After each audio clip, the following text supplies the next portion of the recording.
Good evening, कैसे हैं? मैं दीपक शर्मा आज अचीवर्स करियर इंस्टीट्यूट के ऑनलाइन चैनल पे आपका बहुत बहुत स्वागत करता हूं। आज हम सॉल्यूशन का अगला लेक्चर डिस्कस करने वाले हैं। लास्ट लेक्चरों में हमने सॉल्यूशन के टाइप, ठीक है, concentration term, relation between different concentration term, solubility, इन सब के बारे में पढ़ा है, ठीक है। आज हम पढ़ने वाले हैं आपका डिफरेंट टाइप ऑफ सॉल्यूशन और उनकी सॉल्युबिलिटी को अफेक्ट करने वाले फैक्टर्स और बेसिक लॉज पढ़ने वाले हैं। तो सबसे पहले अपन बात करेंगे किसकी? Solution of solid in liquid की बात करते हैं। तो सबसे पहले हम बात कर रहे हैं किसकी? Solution of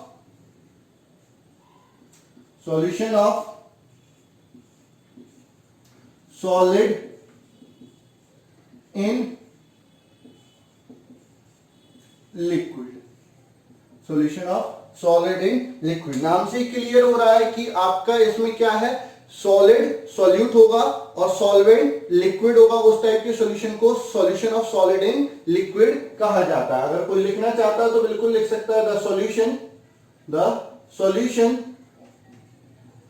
in which solute dissolve in liquid solvent is known as solution of solid in liquid। यानी आपका क्या है, जो सॉल्यूट है वो सॉलिड है और सॉल्वेंट क्या है, लिक्विड है। तो उससे मिलकर जो सॉल्यूशन बनता है उसको अपन क्या बोलते हैं? Solution of solid in liquid कहा जाता है। अब अपन बात करते हैं इसमें factor affecting solubility of solid in liquid, ठीक है।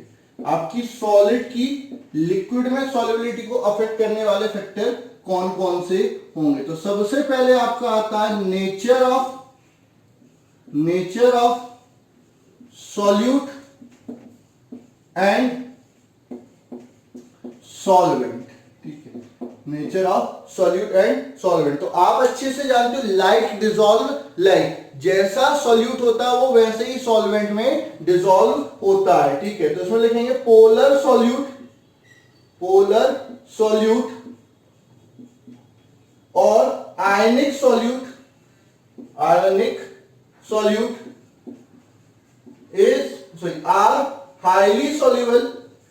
Are highly soluble in polar solvent like water, ठीक है। तो जितने भी आयनिक कंपाउंड होते हैं, ठीक है, जैसे आपका NaCl हो गया, KCl हो गया, LiCl हो गया, तो जितने ज्यादा आपके क्या होंगे, पोलर सॉल्वेंट होंगे, वो आपका क्या होता है, वाटर में ज्यादा सोल्यूबल होंगे, ठीक है। अब सॉल्युबिलिटी पर देखो क्या है, कई चीजों का असर पड़ता है। आपका आयनाइजेशन एनर्जी और लैटिस एनर्जी। अगर आयनाइजेशन एनर्जी या सॉल्वेशन एनर्जी लैटिस एनर्जी से क्या होती है, ज्यादा होती है, तो आपका क्या हो जाएगा कि वो सॉल्युबल हो जाएगा। लेकिन अगर लैटिस एंथैल्पी क्या हो जाएगी, सॉल्वेशन एनर्जी से ज्यादा हो गई, तो वो सॉल्युबल नहीं होगा। जैसे LiCl होता है, वो आपका सॉल्युबल नहीं होता किसमें, पानी में। वहीं आपका NaCl क्या होता है, सॉल्युबल होता है किसमें, पानी में, क्योंकि LiCl की जो लैटिस एनर्जी है वो क्या है, सॉल्वेशन एनर्जी से ज्यादा होती है। कई बार क्वेश्चन पूछा गया है कि why LiCl is not soluble in water, ठीक है, because in LiCl the lattice energy is more than solvation energy, ठीक है। तो सॉल्वेशन एनर्जी से क्या होती है, ज्यादा होती है। सॉल्वेशन एनर्जी क्या होती है, उसको पानी में डिसॉल्व करने के बाद जो एनर्जी निकलती है वो सॉल्वेशन एनर्जी। और लैटिस एनर्जी क्या होती है कि लैटिस को तोड़ के आयन में कन्वर्ट करने के लिए जितनी एनर्जी रिक्वायर्ड है वो लैटिस एनर्जी कहलाती है। तो अगर सॉल्वेशन एनर्जी कम है और लैटिस एनर्जी ज्यादा है तो वो क्या होगा, आयन में टूटेगा ही नहीं, ठीक है। तो like water, for this solvation energy should be greater than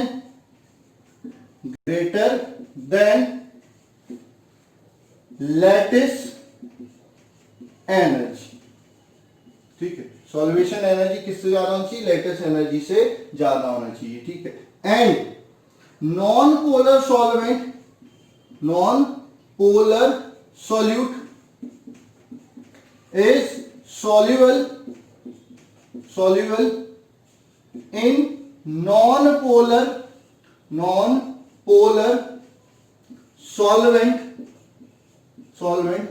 like carbon disulfide is soluble in benzene। तो आपकी जो solubility है वो किस पर डिपेंड कर रही है? एक नेचर ऑफ सॉल्यूट और सॉल्वेंट पर डिपेंड कर रही है, और उसके अंदर भी सॉल्वेशन एनर्जी और लैटिस एनर्जी पर डिपेंड करती है। ठीक है, दूसरा आपका इफेक्ट आता है टेम्परेचर। दूसरा इफेक्ट किसका आता है? टेम्परेचर। ठीक है, अगर अपन जनरली बात करते हैं, ठीक है, तो generally on increasing temperature, the solubility of solid in liquid increases, but for exothermic process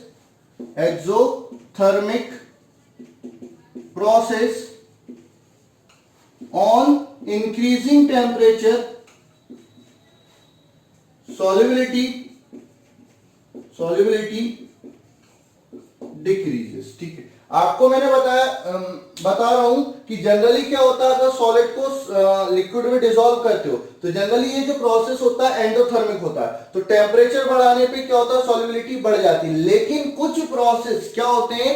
exothermic nature के होते हैं। कैसे होते हैं? एक्सोथर्मिक नेचर के होते हैं। तो एक्सोथर्मिक में क्या होता है कि जो टेम्परेचर होता है वो रिवर्स इफेक्ट डालता है, मतलब टेम्परेचर बढ़ाएंगे तो सॉल्युबिलिटी क्या हो जाएगी? कम हो जाएगी। ठीक है, और and solubility does not vary continuously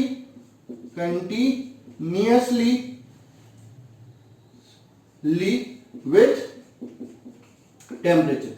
temperature के साथ कंटिन्यूअसली वेरी नहीं करती, एकदम से इंक्रीज नहीं होगी, एकदम से डिक्रीज नहीं होगी। वहां पर कुछ स्लॉट रहते हैं कि इस स्लॉट में वो इंक्रीज हो रही ज्यादा रेट से, फिर इस स्लॉट में कम रेट से इंक्रीज होगी, फिर इस स्लॉट में ज्यादा रेट से इंक्रीज होगी। तो आपको जो याद रखना है, यहां पर जो मेन टॉपिक याद रखना है कि on increasing temperature the solubility of solid in liquid increases. लेकिन अगर प्रोसेस कैसा हुआ? एक्सोथर्मिक होगा, तो टेम्परेचर बढ़ाने पे सॉल्युबिलिटी क्या हो जाएगी? डिक्रीज हो जाएगी। ठीक है, तीसरा आपका आता है प्रेशर।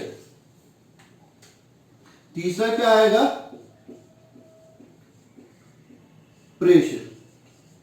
ठीक, तो प्रेशर की अगर बात करते हैं तो सॉलिड की लिक्विड में सॉल्युबिलिटी पर प्रेशर का कोई इफेक्ट नहीं पड़ता। ठीक है, तो there is no effect of pressure on the solubility of solid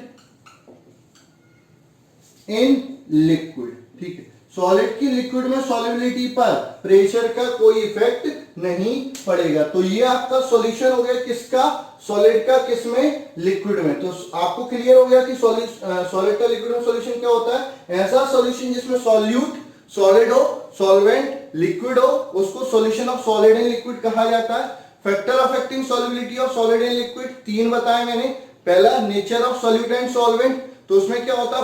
like dissolve, like polar में डिसॉल्व होता है, आयनिक पोलर में डिसॉल्व होगा, और नॉन पोलर में डिसॉल्व होगा, ठीक है। उसके लिए भी अपन को क्या देखनी पड़ती है, पोलर वाले में सॉल्वेशन एनर्जी और लैटिस एनर्जी दोनों को कंपेयर करना पड़ता है, दोनों को मिला के आपको क्या मिलती है, आयनाइजेशन एनर्जी मिलती है। तो आपकी सॉल्वेशन एनर्जी लैटिस एनर्जी से ज्यादा होनी चाहिए, तभी आपका क्या होगा, सॉल्युबिलिटी, मतलब आपका जो कंपाउंड होगा वो सोल्यूबल होगा, और जितना ज्यादा होगी उतना आपका सॉल्वेशन मतलब सॉल्युबिलिटी ज्यादा होगी। फिर बात करते हैं टेम्परेचर। सॉलिड में क्या होता है, टेम्परेचर बढ़ाने पे सॉल्युबिलिटी जनरली बढ़ती है, लेकिन अगर प्रोसेस एक्सोथर्मिक नेचर का है तो टेम्परेचर बढ़ाने पे सॉल्युबिलिटी क्या हो जाती है, कम हो जाती है। और टेम्परेचर का कंटिन्यूस इफेक्ट नहीं पड़ता, स्लॉट में बढ़ता है, कई बार बढ़ता है फिर कम रेट से बढ़ता है और कई बार डिक्रीज भी हो जाता है। प्रेशर का सॉलिड की लिक्विड में सॉल्युबिलिटी पर कोई इफेक्ट नहीं पड़ता है, ठीक है। उसके बाद अपन बात करते हैं किसकी, solution of gas in liquid की बात कर लेते हैं। किसकी बात कर लेते हैं, solution of gas in liquid की बात कर लेते हैं।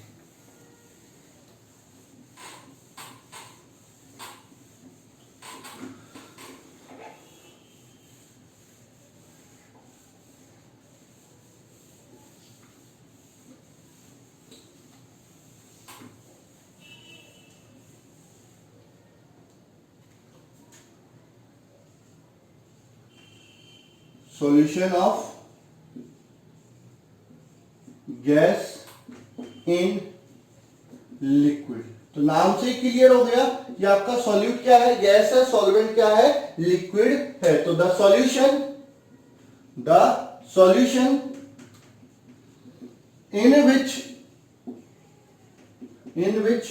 solute is gas and solvent is liquid is known as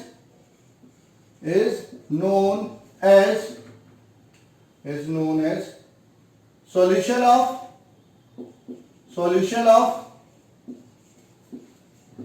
gas in liquid. ऐसा सॉल्यूशन जिसमें आपका सॉल्यूट क्या है, गैस है, और सॉल्वेंट क्या है, लिक्विड है, उसको अपन क्या बोलते हैं, solution of gas in liquid बोलते हैं। अब इसके बाद अपन बात करते हैं factor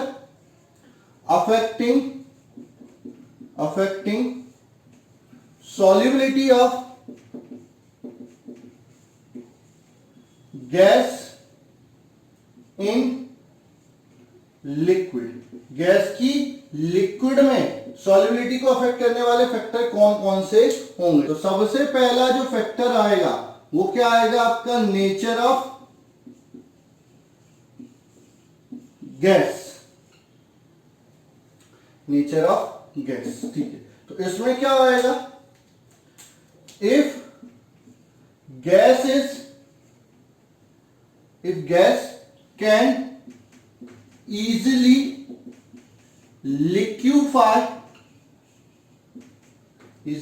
liquefy then it have high solubility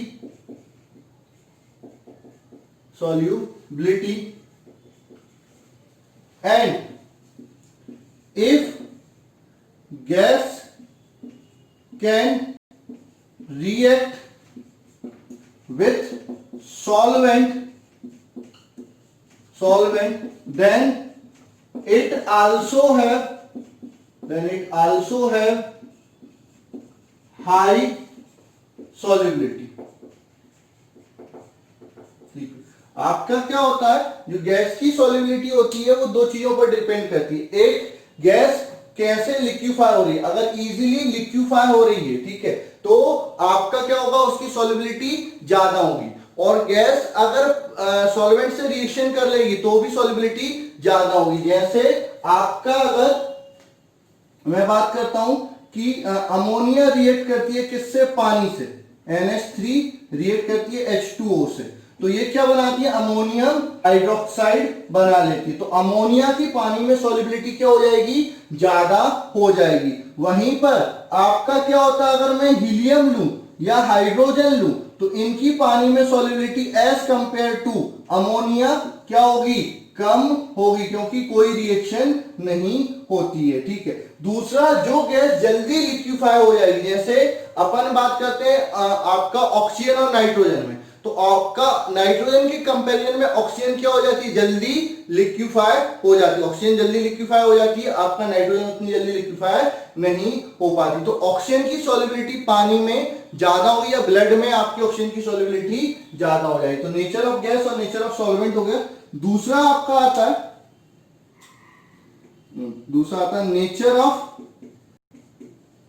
nature of solvent,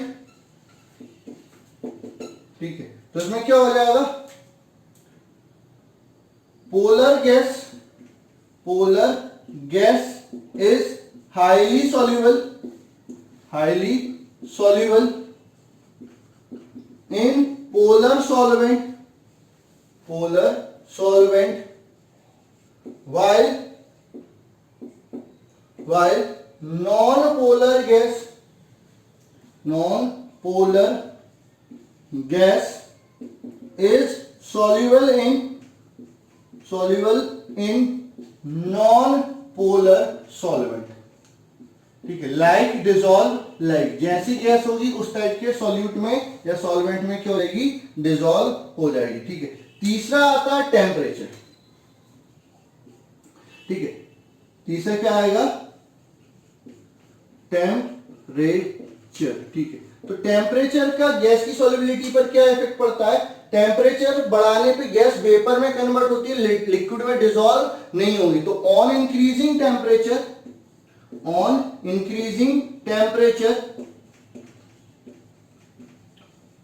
the solubility of gas in liquid decreases।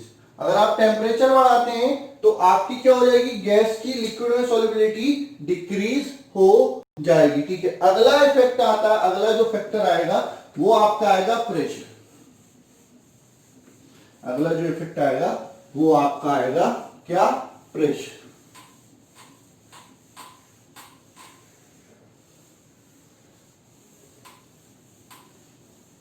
ठीक है, अगला इफेक्ट आएगा आपका प्रेशर, ठीक। प्रेशर बढ़ाने पे गैस की लिक्विड में सॉल्युबिलिटी बढ़ जाती है, ठीक है। तो इसमें आप डायरेक्ट लिख सकते हैं the solubility of gas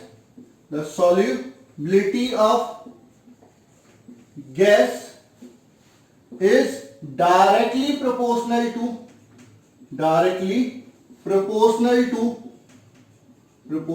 to its partial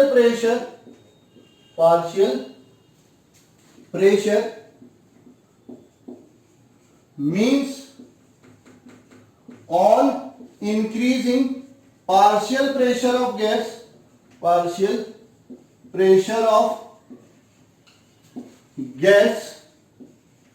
its solubility increases in liquid, ठीक है। आप अगर प्रेशर बढ़ाओगे तो सॉल्युबिलिटी ऑफ गैस लिक्विड में क्या हो जाएगी, बढ़ जाएगी, ठीक है। This effect is better explain by Henry's law, ठीक है। ये आपका जो इफेक्ट है किसका, सॉल्युबिलिटी का किस पर, प्रेशर का किस पर, सॉल्युबिलिटी पर, वो अपन किससे एक्सप्लेन कर सकते हैं, हेनरीज लॉ से एक्सप्लेन कर सकते हैं। हेनरीज लॉ आपका मोस्ट इंपोर्टेंट टॉपिक है board examination point of view से और आपके जेई और नीट के पॉइंट ऑफ व्यू से। कई बार आपका पूछा गया है, 2 नंबर में भी पूछा गया है, उस पर कई सारे न्यूमेरिकल भी आते हैं और न्यूमेरिकल में थोड़ी सी मिस्टेक कर देते हैं बच्चे, क्या होते हैं, थोड़ा सा समझ नहीं पाते कौन से फॉर्मूले लिखने, क्योंकि हेनरीज लॉ एक ही चीज को 2 तरीके से डिफाइन करता है और 2 फॉर्मूले वहां पर बन के आते हैं। बस जो हेनरीज कांस्टेंट की यूनिट होती है उसके अकॉर्डिंग आपको डिसाइड करना रहता है कौन सा फॉर्मूला लगाना है, ठीक है। तो अगली हेडिंग अपन लिखेंगे Henry's law.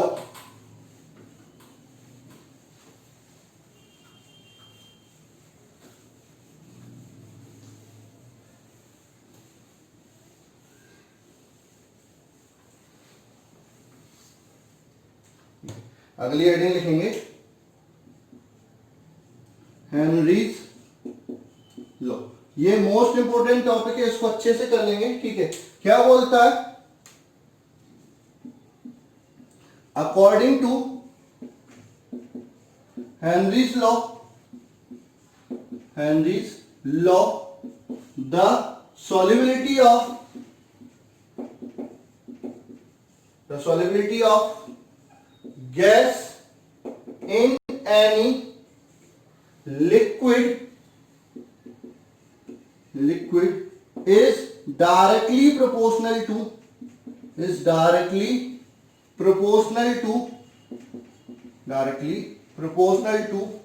partial pressure of gas, ठीक है। टोटल वेपर प्रेशर की बात नहीं कर रहा हूं, उस गैस का पार्शियल। टोटल प्रेशर अगर दिया है, 2-3 गैस हैं, तो आपको जिस गैस की सॉल्युबिलिटी निकालनी है उसके पार्शियल प्रेशर निकालना पड़ेगा। और ये पार्शियल प्रेशर निकालना अपन ने उसमें देखा था, किसमें, 11th क्लास में, थर्मोडायनेमिक्स में, या उसमें सॉरी गैसियस स्टेट में।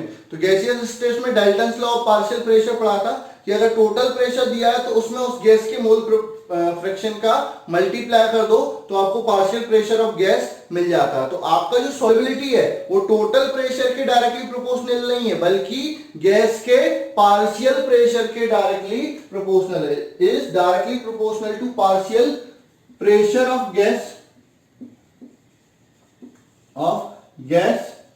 एट गिवन टेम्परेचर, ठीक है। टेम्परेचर चेंज नहीं करना, टेम्परेचर फिक्स रखना है, ठीक है। तो सॉल्युबिलिटी को जनरली मोल फ्रैक्शन से नोट कर रहा हूं, तो XA प्रोपोर्शनल हो जाएगा किसका, PA का, ठीक है। मतलब solubility of A directly proportional होगी पार्शियल प्रेशर ऑफ A के। अब जब भी प्रोपोर्शनलिटी का साइन हटता है तो यहां पर क्या आ जाएगा, कांस्टेंट। तो XA बराबर KHPA, ठीक है, where KH is proportionality constant, KH is proportionality constant known as Henry's constant, ठीक है, where unit of KH is ATM inverse, ठीक है।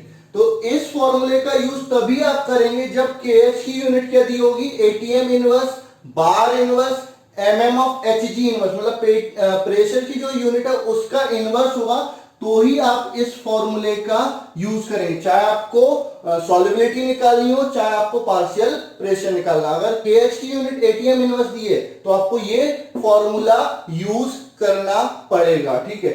और इसमें एक चीज और याद रखनी है, क्या याद रखनी है कि आपको क्या होगा कि जैसे सॉल्युबिलिटी पूछी है, पार्शियल प्रेशर दे दिया, KH दे दिया, सॉल्युबिलिटी पूछी, सॉल्युबिलिटी दूसरे टर्म में भी पूछ सकते हैं, मोलारिटी के टर्म में, मोलालिटी के टर्म में। तो ये मोल फ्रैक्शन निकाला। अब मैंने आपको क्या कंसंट्रेशन को कन्वर्जन करना सिखाया, तो वहां पर आप कन्वर्ट उसको कर सकते हैं। ये नंबर ऑफ मोल के बराबर होता है, नंबर ऑफ मिली मोल पूछ लेंगे, तो जब नंबर ऑफ मोल आए हैं उसको मिली मोल में कन्वर्ट करने के लिए 10³ का मल्टीप्लाई करना पड़ जाएगा। तो इस तरह से आपको यूनिट कन्वर्जन करना पड़ेगा। और इसका एक और स्टेटमेंट है, ये जो सॉल्युबिलिटी है वो पार्शियल प्रेशर के डायरेक्टली प्रोपोर्शनल होगा। ये आपका हेनरीज लॉ होगा, 2 मार्क्स में आता है, तो ये आप लिख देंगे, ठीक है। यहां पर ये फॉर्मूला कब लगाएंगे, जब KH की यूनिट क्या होगी, ATM इनवर्स हो जाएगी। और एक और इसकी डेफिनेशन होती है, according to this law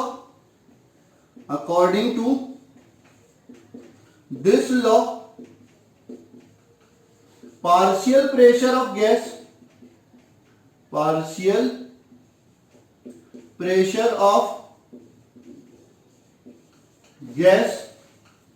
is directly proportional to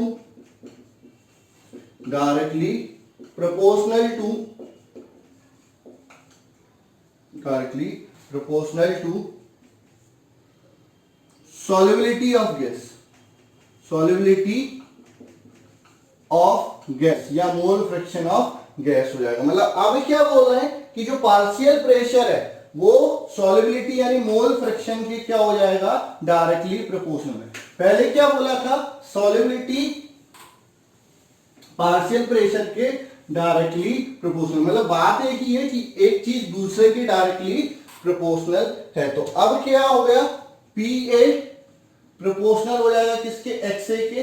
जब भी प्रोपोर्शनलिटी का साइन लगता है तो कांस्टेंट आएगा, तो पी ए बराबर K H times of X A, where K H is proportionality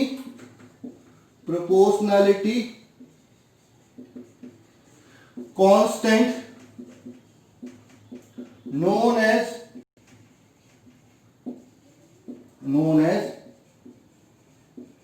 Henry's constant. यहां पर के एच प्रोपोर्शनलिटी कांस्टेंट है, जिसको अपन क्या बोलते हैं, हेनरीज कांस्टेंट बोलते हैं, ठीक है। इट्स यूनिट किसकी, के एच की, क्या हो जाएगी, इज एटीएम। अब के एच की यूनिट एटीएम है, एटीएम इनवर्स नहीं है, एटीएम। तो अगर के एच की यूनिट प्रेशर की यूनिट के बराबर दी हो तो आप ये वाला फॉर्मूला लगाएंगे, चाहे आपको पार्शियल प्रेशर निकालना हो चाहे आपको मोल फ्रैक्शन निकालना हो। अगर के एच की यूनिट एटीएम इनवर्स या प्रेशर की यूनिट के इनवर्स में होगी तो ये वाला फॉर्मूला लगाएंगे। तो याद रखना, गड़बड़ मत कर देना, यूनिट को देखना है फॉर्मूला लगाने से पहले, चाहे आपको सॉल्युबिलिटी निकालनी हो चाहे आपको पार्शियल प्रेशर निकालना हो। तो ये होता है आपका Henry's law. Most IMP question है, चाहे आप बोर्ड के अकॉर्डिंग देख लो, चाहे सीबीएसई बोर्ड हो, एमपी बोर्ड हो, ठीक है, कोई सा भी बोर्ड हो, या फिर आपका क्या हो, जेई और नीट के अकॉर्डिंग, इस पर न्यूमेरिकल आता है। आपको कुछ नहीं करेंगे, आपको केएच दे देंगे और इन दोनों में से कोई एक चीज दे देंगे, ठीक है। प्रेशर दे दिया और एक्स से पूछ लिए, सॉल्युबिलिटी पूछ ली, तो सॉल्युबिलिटी तो आप निकालो, लेकिन वो किस में आएगी, मोल फ्रैक्शन में आएगी। फिर उसको हो सकता है दूसरी टर्म में कन्वर्ट करें, तो कन्वर्ट करने के लिए ऑलरेडी मैं रिलेशन बता चुका हूं, वो आपको आना चाहिए, ठीक है। तो ये प्रैक्टिस कर लेना। तो ये हो गया आपका हेनरीज लॉ। अब अपन बात करते हैं एप्लीकेशन ऑफ हेनरीज लॉ, ठीक है। किसकी बात कर रहे हैं बेटा, एप्लीकेशन ऑफ हेनरीज लॉ की बात कर लेते हैं कि हेनरीज लॉ की क्या क्या एप्लीकेशन है, ठीक है। तो अपन अब डिस्कस कर रहे हैं एप्लीकेशन ऑफ हेनरीज लॉ, ठीक है। First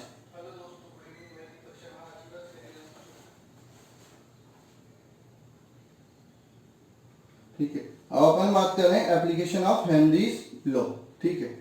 first law, first application क्या होता है, ऑल सॉफ्ट ड्रिंक और carbonated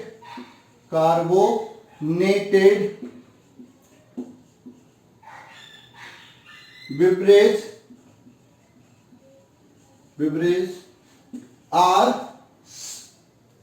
sealed under high pressure, ठीक है।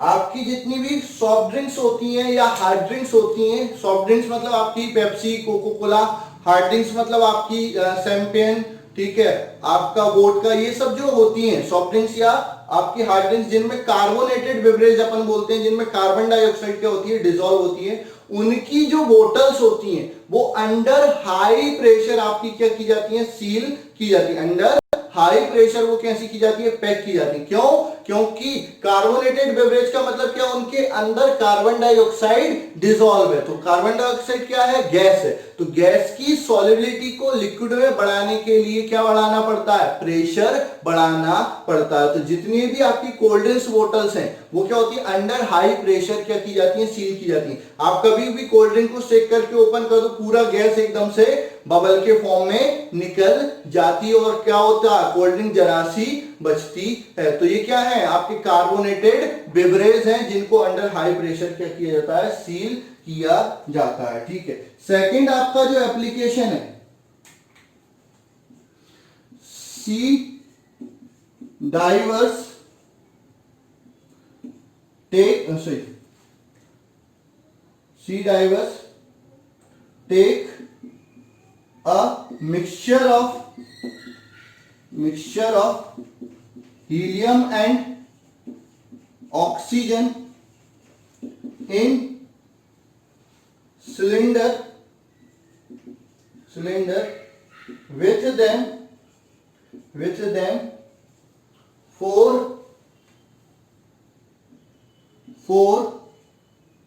respiration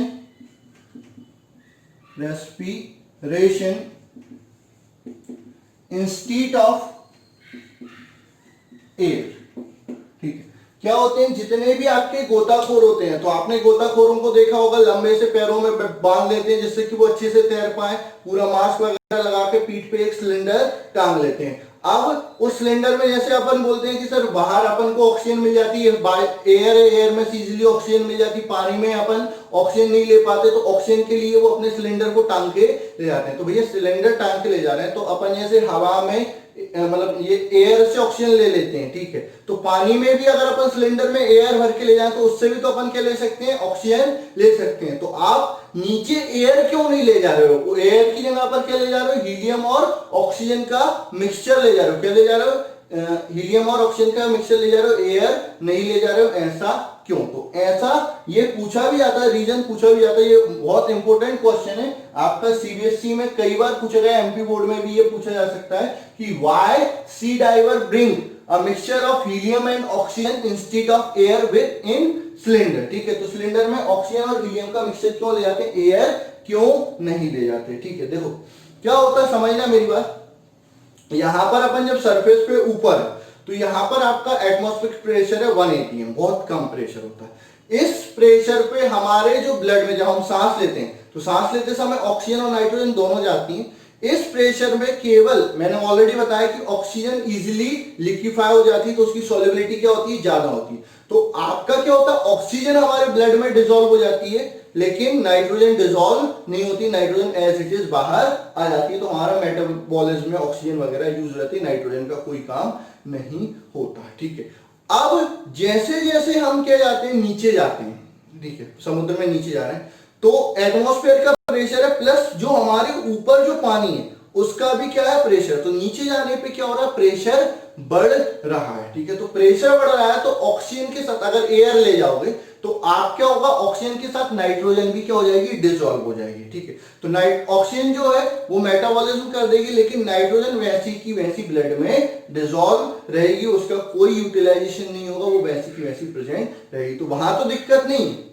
अब जब वापस से आप सरफेस पे आओ तो वापस से क्या हो गया, प्रेशर रिड्यूस हो जाएगा, वापस से क्या हो जाएगा, प्रेशर रिड्यूस हो जाएगा। तो प्रेशर रिड्यूस हो जाएगा तो नाइट्रोजन जो है उसकी सॉल्युबिलिटी कम हो जाएगी, तो वो क्या होगी, बबल बना लेगी। क्या बना लेगी, बबल बना लेगी। तो उस बबल के कारण बहुत ज्यादा पेन होता है, उसके कारण क्या होता है, बहुत ज्यादा पेन होता है। उस कंडीशन को बेंड्स बोलते हैं। क्या बोलते हैं, बेंड्स बोलते हैं। तो इस चीज को अवॉइड करने के लिए हम क्या ले जाते हैं, एयर नहीं ले जाते बल्कि हीलियम और ऑक्सीजन का मिक्सचर ले जाते हैं। तो सर हीलियम क्यों ले, केवल ऑक्सीजन ले जाते हैं, केवल ऑक्सीजन बहुत ज्यादा रिएक्टिव होती है, उसको स्टोर करना पॉसिबल नहीं होता, इसलिए उसको हीलियम के साथ मिक्स करके स्टोर किया जाता है। तो अगर आपसे कोई पूछता है, एप्लीकेशन तो ये होगा, sea diver take a mixture of helium and oxygen in cylinder with them for respiration instead of air. ठीक है, because if they bring air in their cylinder, then on moving down the sea, the solubility of nitrogen increases with increasing pressure. ठीक है, so nitrogen get dissolved in blood when we come over the surface of sea, then this dissolved nitrogen form bubbles in blood which causes a high pain. This condition is known as bends. To avoid this condition we bring a mixture of helium and oxygen in cylinder instead of air. तो ये आपका क्या हो जाता है, answer हो जाता है। तो ये पूरी चीज आपको लिखनी पड़ेगी अगर ये अकेला क्वेश्चन पूछा जाता है तो। ठीक है, उसके बाद थर्ड एप्लीकेशन आपका आता है इन फंक्शनिंग ऑफ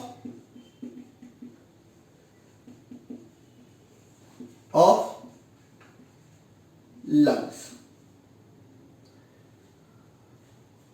ठीक है, फंक्शनिंग ऑफ लंग्स, ठीक है। हमारे जो फेफड़े हैं वो भी जो काम करते हैं वो हेनरी के लॉ पर बेस्ड रहते हैं। सर क्या बात कर रहे हो, कैसे काम करते हैं हेनरी के लॉ? देखो समझो, सांस लिया, ठीक है, ये सांस लिया, तो सांस लेने पे क्या है, मैंने एयर अंदर लगाई और ये अपना जो डायफ्राम है ये ऊपर उठा लिया, ठीक है। उससे क्या हुआ, ऊपर और नीचे दोनों तरफ से हम क्या लगा रहे हैं, प्रेशर लगा रहे हैं। तो हाई प्रेशर लगाए, तो हाई प्रेशर के कारण आपका क्या होगा, ऑक्सीजन की सॉल्युबिलिटी ब्लड में बढ़ जाएगी। मतलब वैसे तो अगर प्रेशर नहीं लगाओगे तो ऑक्सीजन डिसॉल्व नहीं होगी, प्रेशर लगाया ऑक्सीजन क्या हो गई, डिसॉल्व हो गई, ठीक है। अब ऑक्सीजन तो डिसॉल्व हुई, सांस छोड़ते हैं, तो प्रेशर क्या किया, रिलीज कर दिया, तो ऑक्सीजन डिसॉल्व होकर आगे चलेगी, कार्बन डाइऑक्साइड क्या हो जाती है, रिलीज हो जाती है। तो फंक्शनिंग ऑफ जो लंग्स होता है वो भी किस पर वर्क करता है, हेनरीज लॉ पर वर्क करता है, ठीक है। उसके बाद आपका आता है mountain climber take mixture of oxygen, ठीक है, टेक ऑक्सीजन सिलेंडर, ठीक है, take oxygen cylinder with them, ठीक है।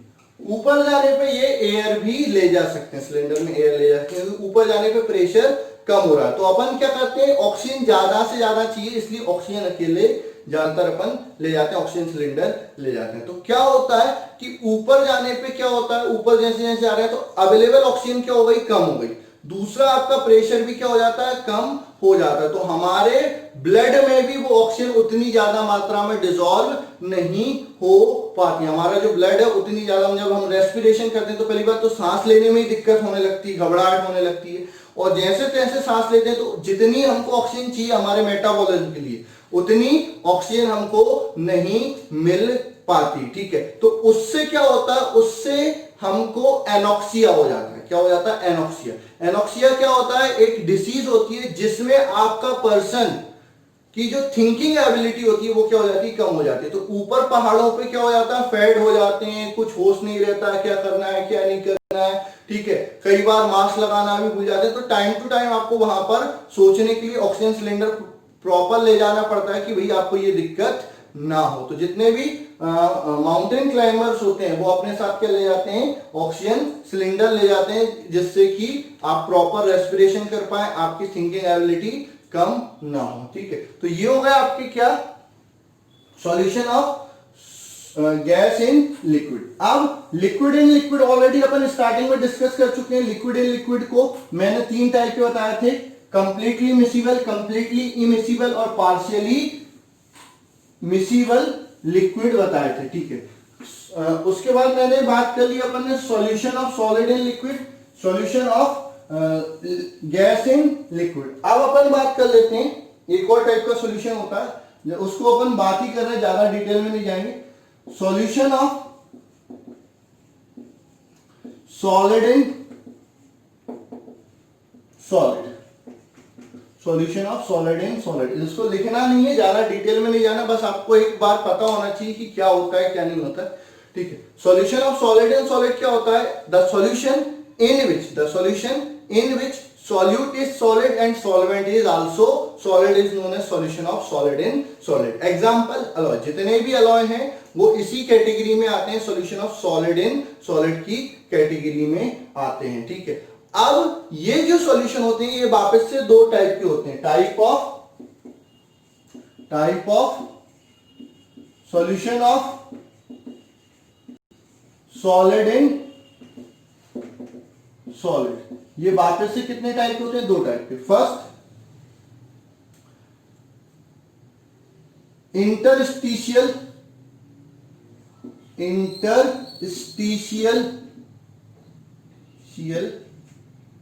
Solution of solid in solid, ठीक है। दूसरा आपका आएगा सब्स्टिट्यूशनल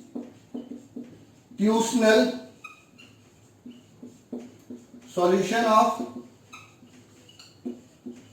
सॉलिड इन सॉलिड।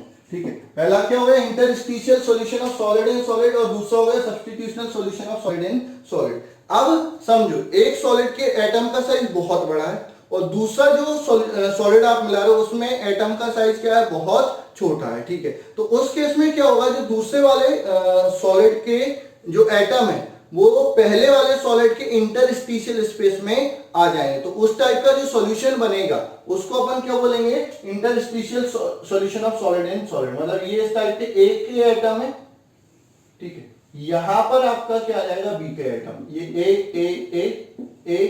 ए यहां पर क्या हो जाएगा, बी। तो इस टाइप का जो सॉल्यूशन बनेगा वो इंटरस्टिशियल सॉल्यूशन बनाएगा। जनरली कार्बन का आयरन के साथ जो अलॉय बनता है जिसको अपन स्टील बोलते हैं, वो आपका इंटरस्टिशियल सॉल्यूशन में आता है। अब बात करते हैं किसकी, substitutional solution of solid in solid. इसमें दोनों जो आपने कंपोनेंट लिए, सॉलिड और सॉल्वेंट जो दोनों लिए, उनके एटम का साइज क्या है, बराबर है। तो एक सॉलिड का एटम दूसरे के इंटरस्टिशियल स्पेस में नहीं आ सकता, तो वो क्या करता है, पहले वाले के एक एटम को क्या कर देता है, डिस्प्लेस कर देता है या सब्स्टिट्यूट कर देता है। मतलब उसमें क्या होगा, जैसे ये आपका पहले ए था, ठीक है, ये ए था, ठीक है। अब क्या है कि दूसरा जो सॉलिड आया उसका भी एटम का साइज इतना ही है, तो एक एटम को हटा के खुद बैठ जाएगा, तो इसको क्या बोलेंगे, सब्स्टिट्यूशनल सॉलिड बोलेंगे। तो ये आपके टाइप ऑफ सॉल्यूशन हो गए, कंसंट्रेशन टर्म हो गई, उनकी रिलेशन हो गई, हेनरीज लॉ हो गया, सॉल्युबिलिटी हो गई। अब अपन बात कर लेते हैं वेपर प्रेशर। वेपर प्रेशर क्या होता है, बात कर रहे हैं किसकी बेटा, वेपर प्रेशर, ठीक है। क्या होता है, the pressure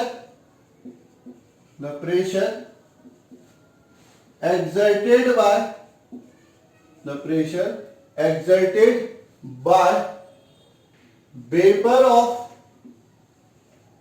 of liquid on its surface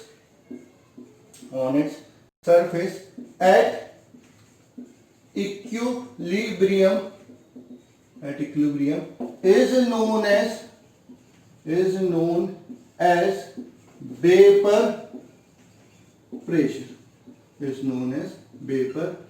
ठीक, मान के चलो हमने एक लिक्विड लिया, उसको एक कंटेनर में रखा, उस कंटेनर को अपन ने क्या कर दिया, पैक कर दिया, ठीक है। इस लिक्विड की क्या बनेगी, वेपर बनेगी, ठीक है। वेपर इस सरफेस से टकरा के ठंडी होगी, वापस से लिक्विड में कन्वर्ट होने लगी। तो एक कंडीशन ऐसी आएगी, जितना वेपर बन रहा है उतना वापस से लिक्विड में कन्वर्ट हो रहा है, तो वेपर का कंसंट्रेशन क्या हो जाएगा, कांस्टेंट हो जाएगा। उस कंडीशन को हम क्या बोलेंगे, इक्विलिब्रियम बोलेंगे। तो उस कंडीशन पे जो वेपर यहां पर सरफेस पे जितना प्रेशर लगाएगी उसको अपन क्या बोलेंगे, vapour pressure. The pressure exerted by vapour of liquid over its surface at equilibrium is known as vapour pressure. ठीक है, अब अपन बात करते हैं फैक्टर अफेक्टिंग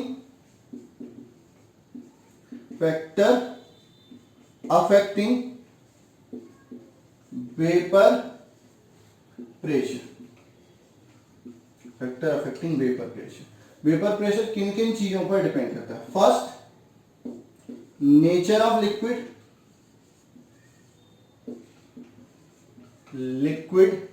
और मटेरियल।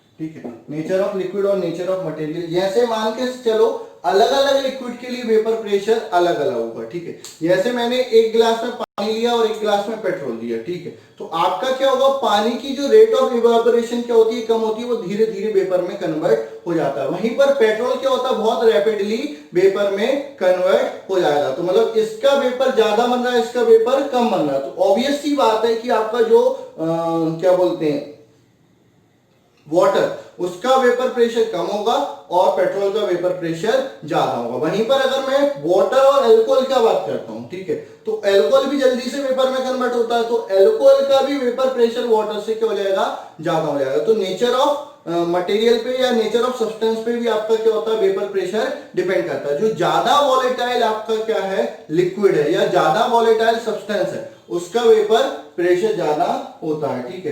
तो more volatile substance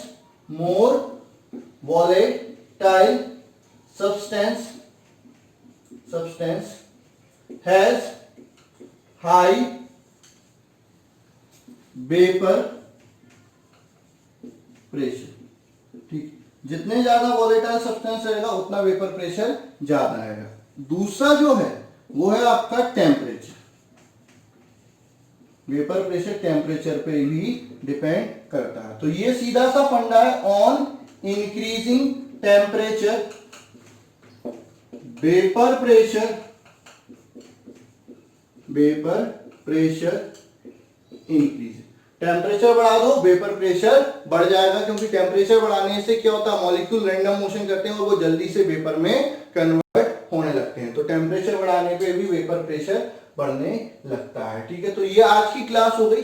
जितनी चीजें पढ़ी उनमें सबसे इंपोर्टेंट अपन ने पढ़ा है क्या, हेनरीज लॉ, फैक्टर अफेक्टिंग याद रखना है। उन पर भी आपके ऑब्जेक्टिव वगैरह क्वेश्चन पूछे जा सकते हैं, तो बिल्कुल बहुत अच्छे से आपको याद रखना है। कोई कैसी भी दिक्कत आती है तो बिल्कुल आप मेरे से कनेक्ट हैं, आप ऐप पर कुछ भी मेरे से पूछ सकते हैं, और अपने दोस्तों को भी ये ऐप डाउनलोड करवाइए कि जिससे उनको भी ये एडवांटेज मिल सके कि भाई ऐप को ज्यादा से ज्यादा आप प्रमोट करिए कि आपकी अचीवर्स करियर इंस्टीट्यूट की जो क्लासेस हैं वो ऐप पर अभी प्रोवाइड करवा रहे हैं, और यहाँ पर आपकी लाइफ टाइम जब तक आप पढ़ोगे तब तक के लिए ये सारे लेक्चर आपके पास अवेलेबल रहेंगे, कभी भी आप इनका रिवीजन कर सकते हो। तो आज के लिए बस इतना ही, धन्यवाद।